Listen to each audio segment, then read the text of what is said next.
I'm Emily Chang, and this is Bloomberg Technology. Coming up, cybersecurity stocks jump Monday in the wake of the global WannaCry hack attack. Symantec researchers believe North Korea is behind it. We'll talk to the CEO.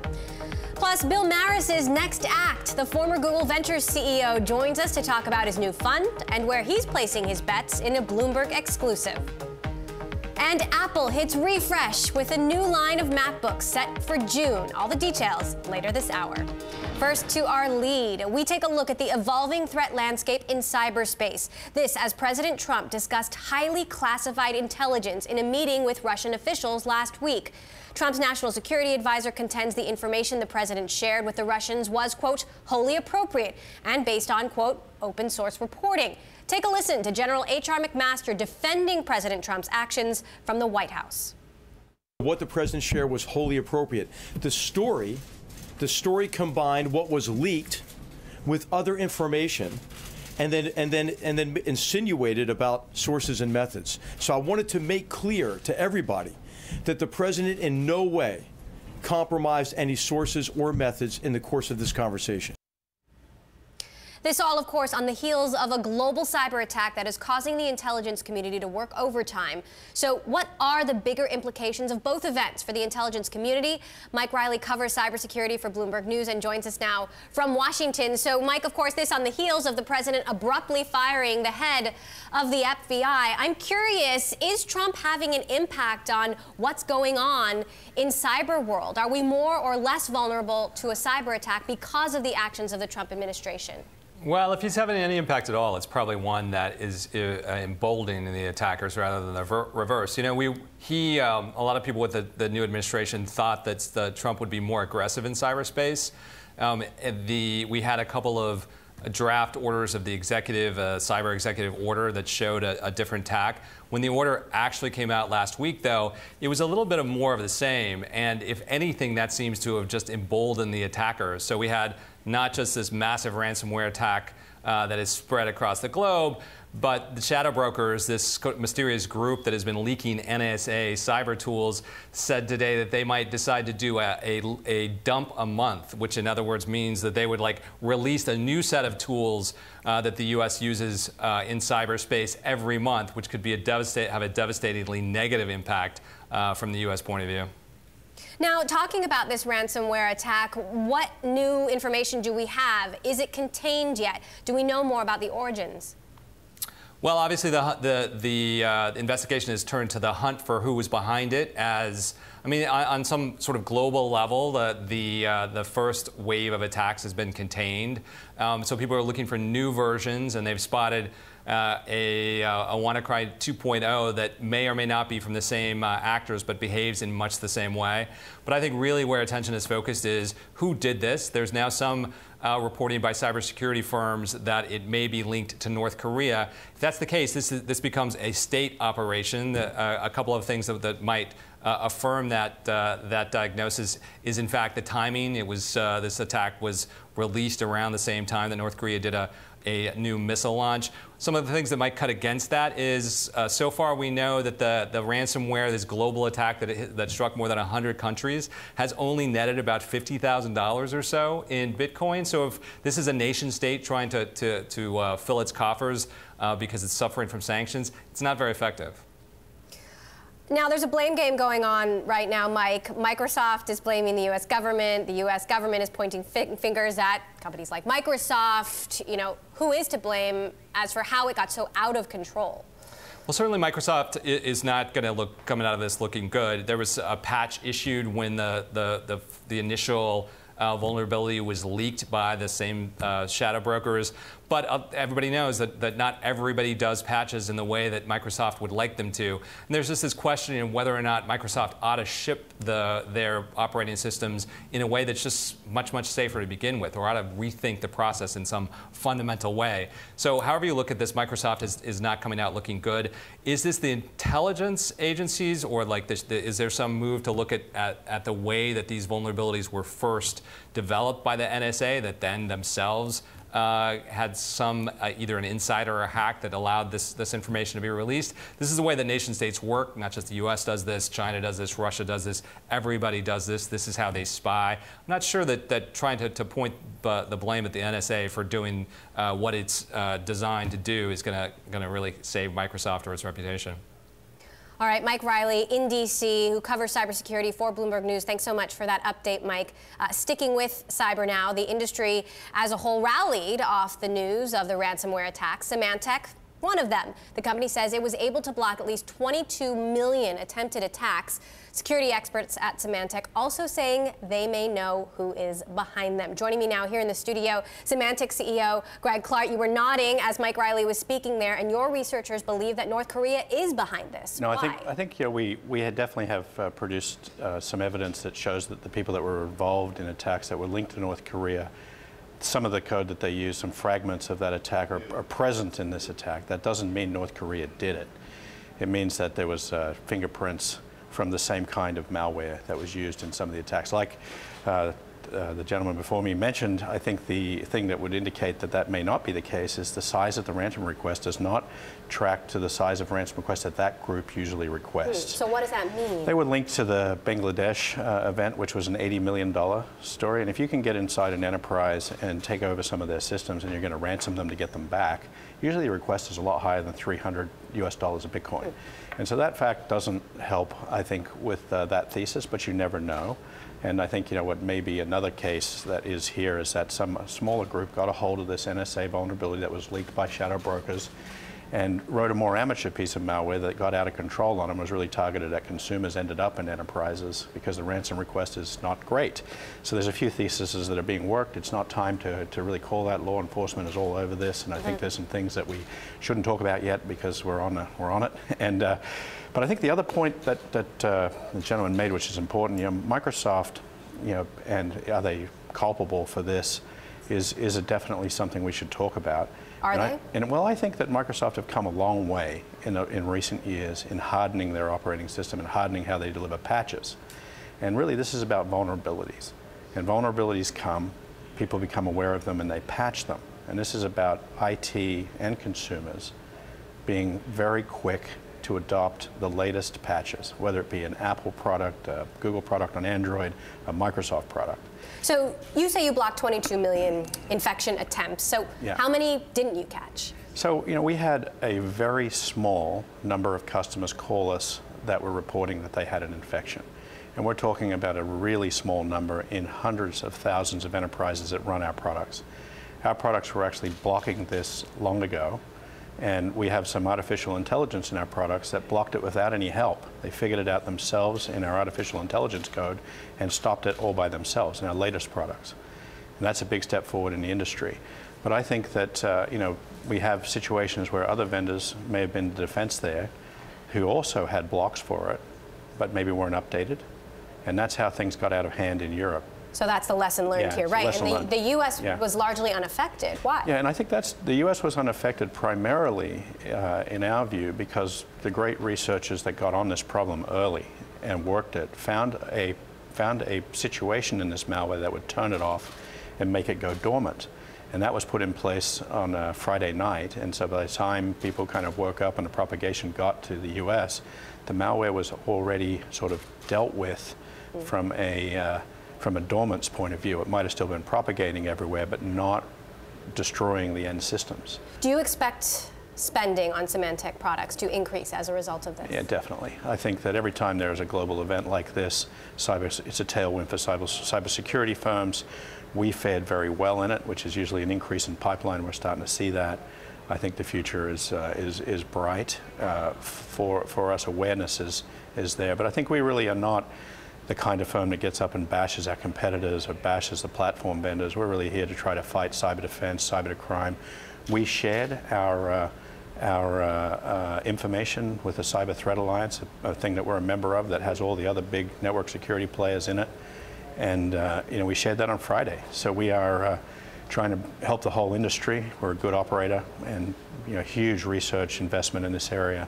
What trends are you seeing under President Trump? Are companies changing what they're spending? Is the threat landscape changing as a result of the actions of the Trump administration? I would say that cyber criminals are somewhat emboldened, not just, I would say, by the Trump administration, really I think emboldened by some of the effectiveness of some of the attacks. We heard about some things in Saudi Arabia in January that were very concerning. These things, nation states operate on other nation states, even outside the U.S. There's more consequences in the U.S. But cyber criminals are a little bit more emboldened than what we've seen in the past. We produced our annual threat report a couple weeks ago. In there, we reported that ransomware is on a huge rise. It's up 36%. It's really targeted at consumers because they really have nowhere to go. There's no CIO. Mom's the CIO. And the average price has gone up to over $1,000 to repair. So this problem is rife. It is a way of making money for criminals, and it is definitely an effect on the enterprise, but also on consumers and their sort of digital safety, if you like. All right. Well, we're going to continue to follow the ripple effects of this attack that are being felt around the world. Greg Clark, CEO of Symantec, thanks so much for joining us. Really appreciate your insight. Thanks. Well, in today's Revolving Door, Twitter co-founder Biz Stone is rejoining the social media company 6 years after he left, and just 2 months after selling his search startup to Pinterest. In a blog post, Stone says he will be focused on company culture and will not be replacing another executive. We spoke to Stone last October and asked about the recent challenges at Twitter. Take a listen. I don't follow the small ups and downs. I don't look at the stock on a quarterly basis. I think great leadership thinks in terms of decades, not quarters. And so I'm just waiting this out. Jack is, in the grand scheme of things, Jack has just gotten the job, basically. And people are like, he's already had it for a year. A year, that's nothing. Shares of Twitter jumped in Tuesday's session following the announcement. Bloomberg News is among Twitter's video partners. Coming up, former Google Venture CEO Bill Maris is coming back into the VC world, completing his fundraising for his new investing firm. We'll hear from him exclusively about where he's placing his bets next. And Bloomberg Tech is live streaming on Twitter. Check us out at Bloomberg Tech TV weekdays, 5 p.m. in New York, 2 p.m. in San Francisco. This is Bloomberg.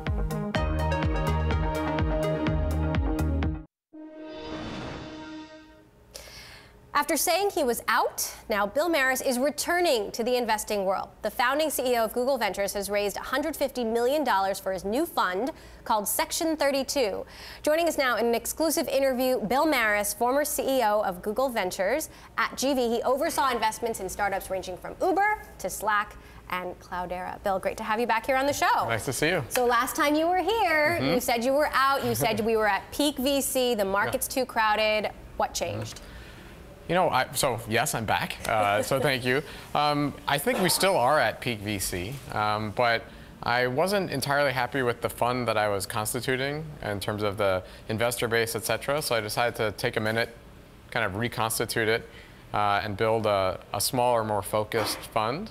And I think the majority of the companies I'll invest in are built around relationships I've built over the last 10 years or so. So if we are at peak VC, and Goldman Sachs says there's like $120 billion pent up to invest in technology, how do you break in? How do you differentiate yourself? Well, hopefully I don't have to break in. Hopefully I'm already in to some degree. And with a smaller fund, I have the advantage to be very selective in the companies that I invest in, the people that I hire.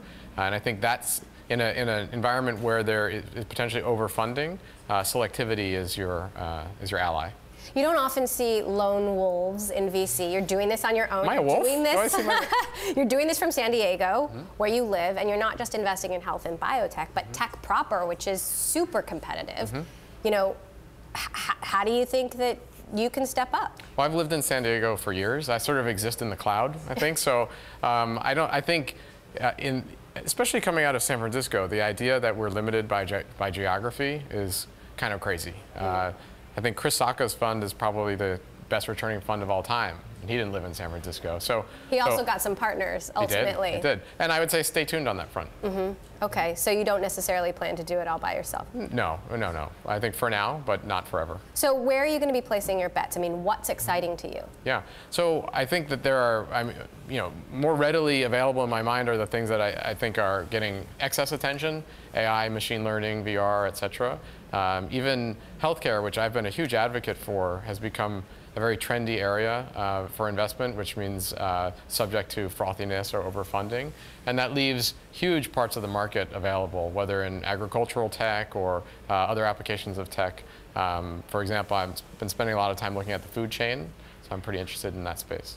Interesting that you bring that up, because we've been talking a lot about Juicero, which was a GV investment, and I'm sure you saw Bloomberg did a big piece about how this is a juice machine, got hundreds of millions of dollars in funding, and our reporters here discovered that you could squeeze out just as much juice by hand as with the juice machine itself. I mean, was that a mistake? No, I don't think so. I mean, we don't know how the company plays out from here. They've got great leadership, and my understanding is they have ample cash available, and it's still going. It's a going concern. I think my time in the Valley has taught me one thing, that some people, when they see a balloon, they just want to pop it.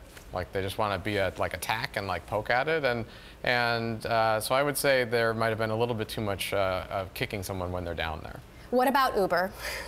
Speaking of, a lot of PR issues over the last several months, a lot of culture issues, lawsuits. Yeah. What's gone wrong there? The parallels between Uber and what's going on at the White House are just hard for me not to draw. They're having a bad time, and fundamentally, that's probably due to a fundamental lack of leadership. So there's a lot of great people there, friends of mine, and I'd love to see the company pull out of this, but they're having a bad couple months. So you're comparing Travis Kalanick to Donald Trump. How so? Well, you're comparing. I said the White House and Uber. Look, I think when it comes to the White House, I think we should be gravely concerned about what's going on there. At least I am. Why? First time in my lifetime that I've ever felt that our institutions are unstable or unpredictable. And I think there's one thing that we as a people should cherish is a little bit of consistency and reliability in our federal government. And I think it's a confusing time. So what does that mean for Uber? Let's continue with the metaphor. Yeah. I think when we look at Uber, you've got a company that's transformative, that is in a period of struggle. And I think Google faced that, Facebook faced that. I think this is an unprecedented situation because it's a company at such scale that generates such attention and is available to consumers kind of all over the place. So I don't know how it plays out from here, but I'm hopeful. Is Travis still the right person to be leading the company? I don't think I'm the right person to answer that. I don't work there. I haven't been in their offices in a long time. I think that the employees of Uber are the right people to answer that question, and hopefully they're being asked. How is Trump impacting the landscape in Silicon Valley, the funding landscape? Is he having an impact? Well, I mean, I think it's a truism that markets like predictability and not unknowns. There's a lot of unknowns coming out of Washington and surprises, and some of those aren't pleasant ones. I mean, I turn on the news every morning and I think, okay, what crazy thing has happened this morning? And that creates a general anxiety. It's not good for the market. It's not good for people. So how is that going to influence the choices that you make when running your new fund? I don't know. I think we'll see. I've never really been that influenced by Washington and policymakers outside of, they set the ground rules of the way the market operates, and those haven't changed very much. But the instability in Washington is something to keep an eye on. All right. Bill Maris, former CEO of GV, excited to see what you do at Section 32. Thanks so much for stopping by. From the cloud, as you say. Coming up, Instagram is adding another signature Snapchat feature. We will bring you all the details next. This is Bloomberg.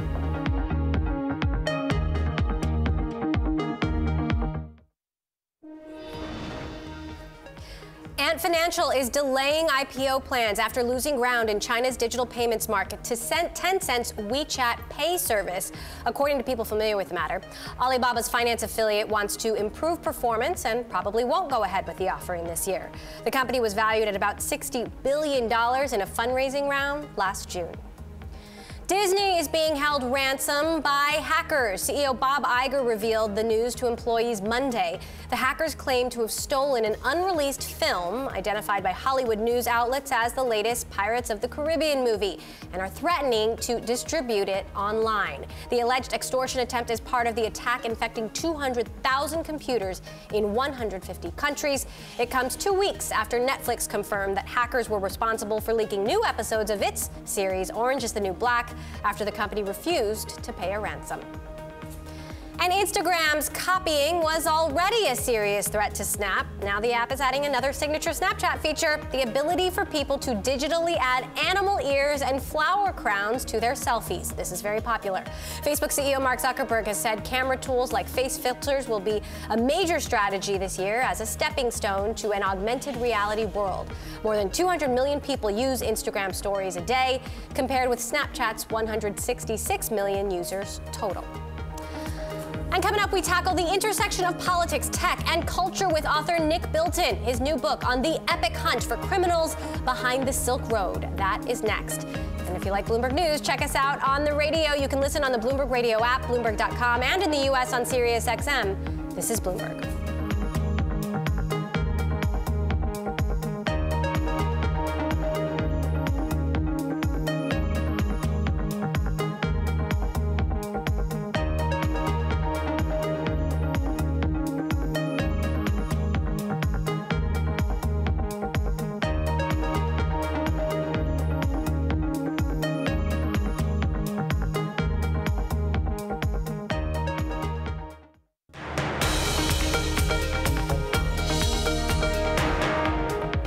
This is Bloomberg Technology. I'm Emily Chang. Let's get back to our lead. The fallout over claims that President Trump discussed highly classified intelligence in a meeting with the Russian foreign minister and ambassador last week. This paired with news of a massive cyber attack that has swept the globe, which has huge implications for the intelligence community. Joining us now from LA, Nick Bilton, special correspondent for Vanity Fair, where he writes about technology, politics, business, and culture. He's also the author of a new book, American Kingpin, the epic hunt for the criminal mastermind behind the Silk Road. Nick, we're going to get to your book in a moment, but in writing this book, you got an up-close and personal look at the cyber underworld. We have the situation at the White House changing minute to minute, a potentially warmer relationship with Russia. How do you think this is impacting the cyber threat landscape? Well, I think the cyber threat landscape is becoming the new threat landscape. You know, we're entering an era where everything is connected to the internet, and as we saw this weekend with the ransomware attack, hospitals can be, taken down, power grids, you name it. And I think that we're just starting to see the very beginning of this. The terrifying thing is that, when these things happen, the government has no idea, who is responsible, how long it's going to take to solve it, and so on and so forth. We were incredibly lucky this weekend that there was a very simple fix that was put in place to solve this problem. But in the reporting I've done about hackers and some of the things that can go wrong, there are some pretty terrifying things out there. And it's not just computers, but it's the infrastructure that powers pretty much everything we do every day. And what do you imagine is the impact of President Trump and some of his actions on this threat landscape? Well, I honestly don't think President Trump actually understands this threat landscape. I've spoken to people that have spent time with him in his committees, and excuse me. And when he was going around to the New York Times and all these other media outlets before he actually became president, and people would bring these things up, and I think he just is over his head. He doesn't necessarily use computers on a daily basis. He barely uses a smartphone, and I just think that these things are literally over his head, and he has not staffed the White House with the people that can actually help solve these problems, and he's instead gotten rid of people like James Comey, who have a full understanding of this. And I think that we were incredibly lucky this time. I think that there is going to be an instance in the not too distant future where some sort of cyber attack is going to wreak havoc on the U.S., whether it's the financial markets or power grids or what. We have no idea yet. Speaking of the ransomware attack, the currency of this attack was Bitcoin, the perpetrators asking for ransom to be paid in Bitcoin, which was the currency of the Silk Road. What do you make of that? Well, the thing with Bitcoin is, no one knows who created it. It's only been around for a few years, and it is supposedly untraceable. With the Silk Road, as I talk about in the book, it wasn't completely untraceable then. There are people that now do money laundering and tumblers to hide this stuff. But the thing with Bitcoin is it goes across nationalities, across currencies, across borders. It doesn't matter. And so, someone in North Korea can tell someone in America, pay me 6 Bitcoins at $1,500 a piece. And there's no way to trace who got it and how it got there, or how it was even turned into actual physical cash later on. Now, your book talks about the epic hunt for this guy nicknamed Dread Pirate Roberts, a young guy named Ross Ulbricht, who founded the Silk Road, which was basically an online marketplace for drugs, guns, poison.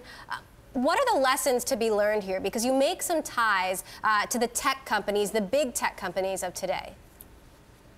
Well, I think that one of the things that's really fascinating is that this kid, his name was Ross Ulbricht, he was from Austin, Texas. He had this very simple idea. What if you could make a website where you could buy and sell anything using Bitcoin, and then Tor, which is the web browser people use to get on the dark web. And he built it. And just in the same way that Travis and his team built Uber, and Sergey Brin built Google, and in the same respect, it took off. And a couple of years later, he's on track to do $1 billion in sales of illegal drugs and guns and poisons and hacker tools and so on.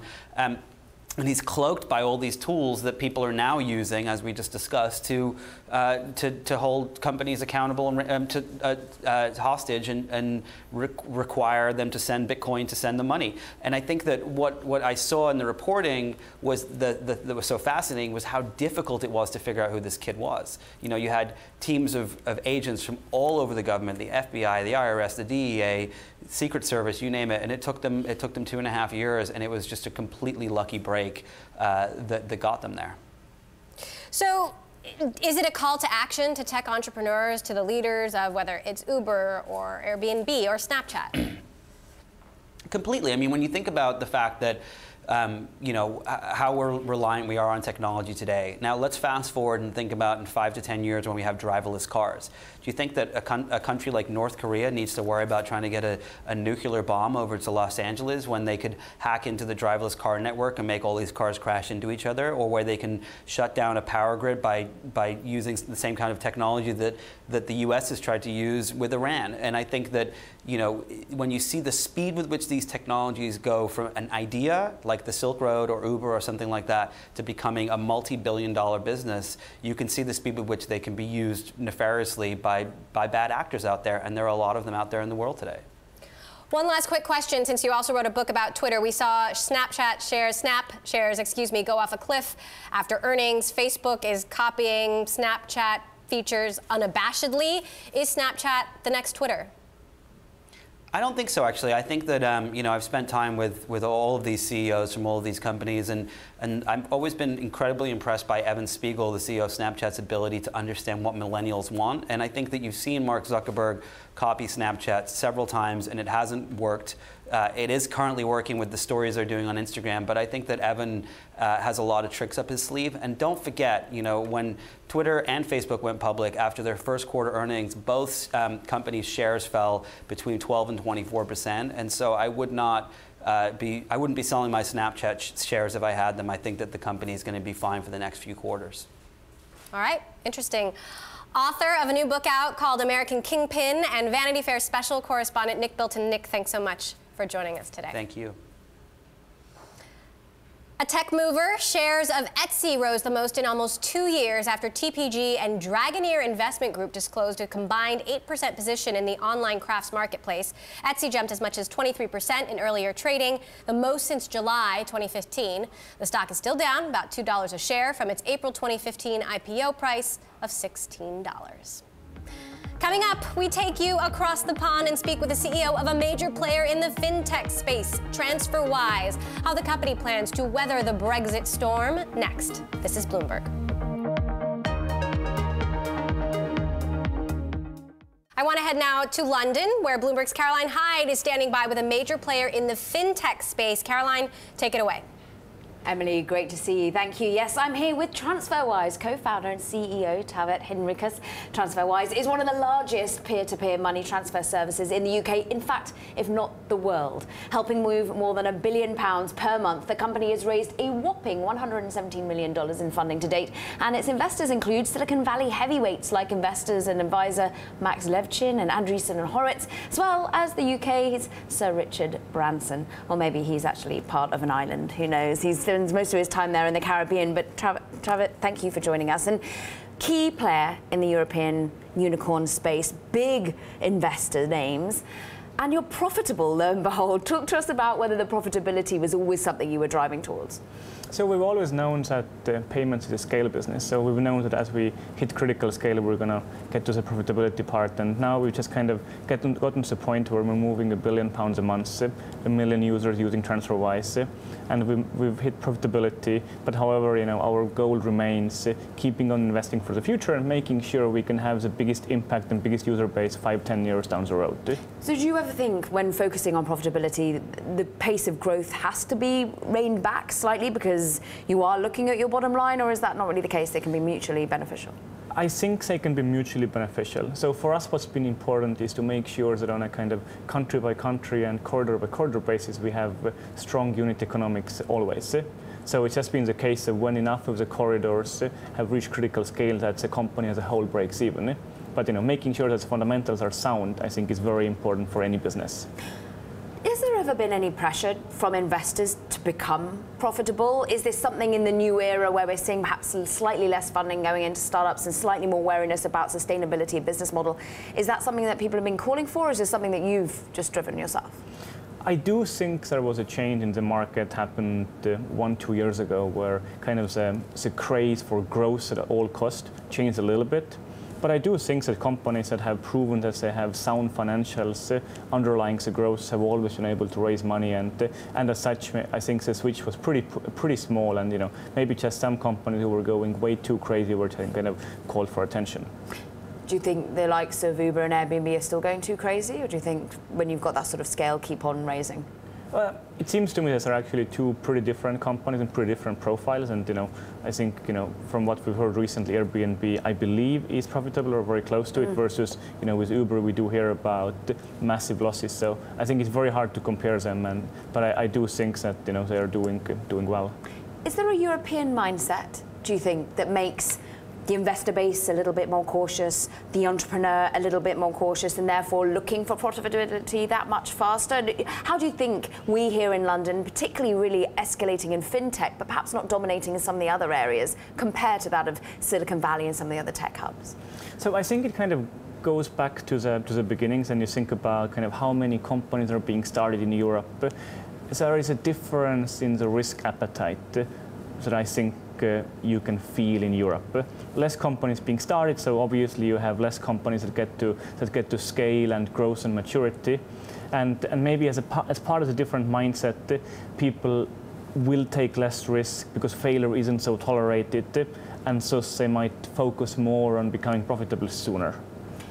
I see. So therefore, this is something that is very much, interestingly, the data bears it out. European startups, about 60% are profitable. Perhaps that would be a much lesser extent if you look at the United States. Therefore, while you've got profitability, are you looking to raise more funding? Because you're certainly expanding. You've just launched in Asia, for example.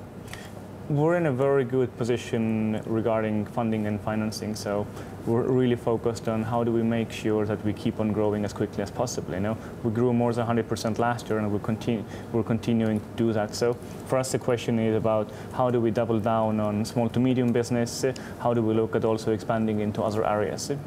So talk to us about, therefore, where you're investing to sustain the growth, where you might be expanding into new areas of product. Is it all about hiring engineers, or are you on the marketing phase? Is it all about areas close to transfer of funds and foreign exchange, but expanding that product suite? So we're a team of 700 people now, which is quite sizable, but we're continuing the hiring, and pretty much we're hiring across all fronts: engineers, marketeers, back office personnel. Kind of, it's all needed to keep on growing the business. Similarly, we're doing it in multiple geographies. A couple of weeks ago, we launched our APAC headquarters in Singapore. We're still busy hiring in the US and also in London and on mainland Europe. We launched a small to medium business offering last year, so that's something which we're very excited about and looking at growing that significantly. And there will be some more announcements coming later this year about adjacent areas that we're looking to expand to. Taavet, you're a fascinating man because Estonian, came here, of course, worked for Skype, brought your startup and bore it here in the United Kingdom. I look at your Twitter page and you have pinned a statement saying founded by immigrants, built by immigrants, used by immigrants. We are a case of Brexit is upon us in the United Kingdom. These sorts of geopolitical trends are happening throughout the world. How much has Brexit affected your business? How much do you think it would change your opinion of growing the business here in the UK? You're committed to the area? So we're definitely committed to being in London. TransferWise is headquartered in London, and London today is the fintech capital of the world. However, when we talk about Brexit, we can't not talk about two things. So for us, the important things about Brexit are, one is access to talent. Every fast-growing company thrives on talent. So if it becomes harder for foreigners to move to London, to move to UK, that's definitely going to be hurting the ecosystem here, and as a result, these jobs will end up being created elsewhere instead. And a second important area is passporting. So Europe has a fantastic system today where one regulator gives you access to 500 million consumers. Unlike the US? Unlike the US, where it's state by state. So, and that passporting is unlikely to survive, and we don't know yet, but as pure business contingency, we need to think about how do we keep on serving our customers over on the European side. Taavet, I wish I could have longer with you. Always wonderful to have you in. A successful angel investor, but also a very successful entrepreneur and some big backers behind you. We look forward to seeing how you continue to grow with TransferWise. Thank you very much indeed. Of course, that was TransferWise co-founder and CEO Taavet Hinrikus joining us there. Emily, sending it back to you in San Francisco. Caroline, thanks so much. We'll have more of Bloomberg Technology coming right up. Stay with us. This is Bloomberg.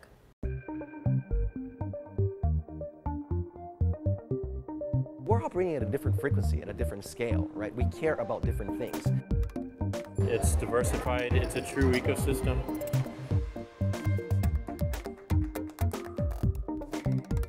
You're really changing industries and you're changing processes. You need those skills, you need that information.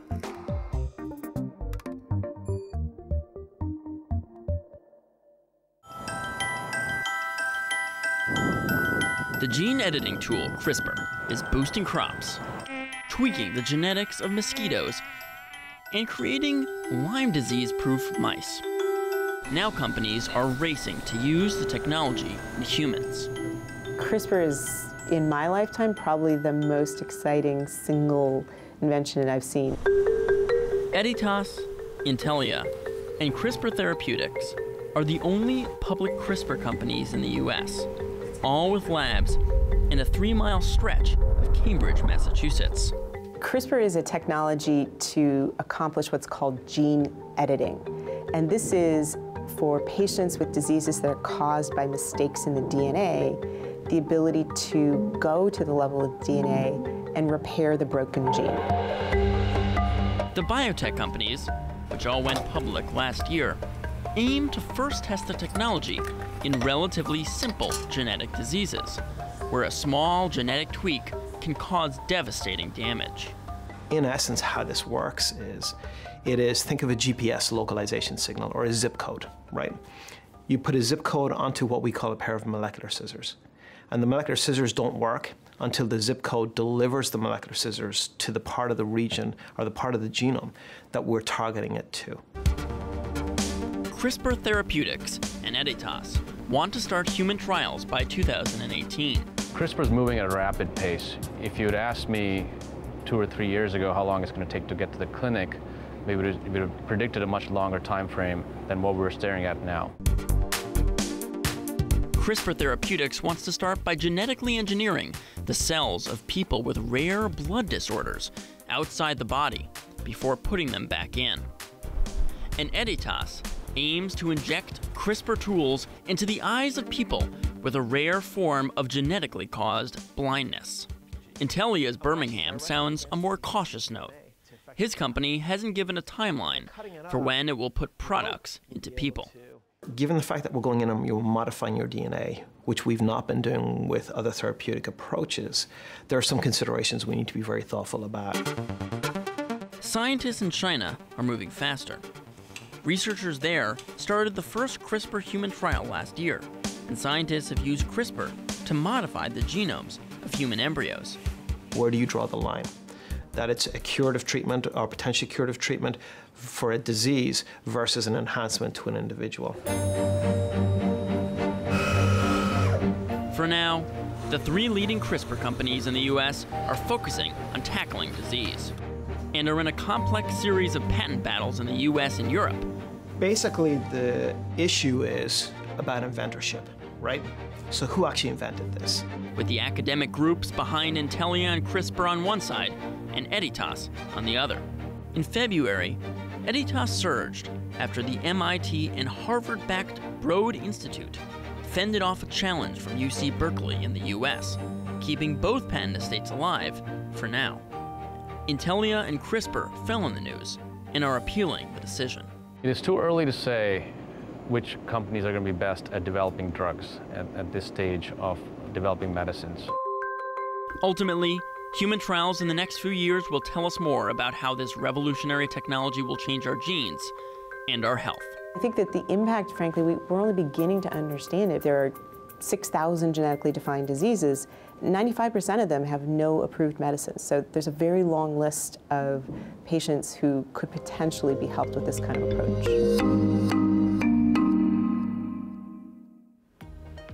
That does it for this edition of Bloomberg Technology. This Wednesday, we will be covering the Google I/O conference and speak with Hiroshi Lockheimer, Google SVP of Platforms and Ecosystems, as well as Scott Huffman, Google VP of Engineering. This is Bloomberg.